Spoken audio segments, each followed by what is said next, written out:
may be split over what constitutes child poverty, but for Tracy Andrews, mum to 5-month-old Samantha, its definition is simple. It means that when she starts to wean her baby in the next few weeks, she'll have to rely on a food bank to be able to feed her child. Makes me feel horrible, to be honest. I don't want to give her food from the food bank. No offence to them.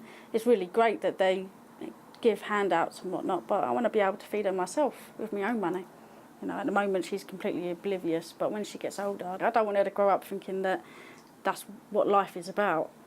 Tracy currently gets £110 a week maternity allowance. Of that, £70 goes towards her temporary accommodation and £40 goes towards bills. There's hardly any fresh stuff in there, is there? I don't get any fresh stuff. At the moment, a child's said to be in poverty if they live in a household with less than 60% of the average national income.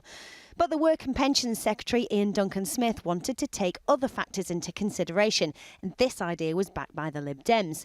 However, George Osborne and the Treasury disagreed, and in a statement today, the government said, "We restate our commitment to tackling poverty at its source, be it worklessness, family breakdown, educational failure, addiction or debt.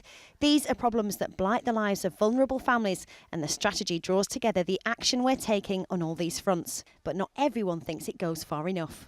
The government should be taking concrete actions to reduce the number of children who are growing up in poverty, and that means taking concrete actions like cancelling the bedroom tax, like freezing gas and electricity bills, like improving childcare for working families.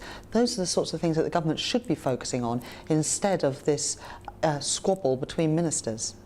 Squabbling aside, what's clear is that the government's pledge to end child poverty by 2020 hasn't made things easier for Tracy and her little girl yet.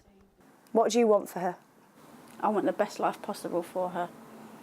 I want whatever she wants, I want to give it to her. I want it to be that way. But at the moment, that's not possible.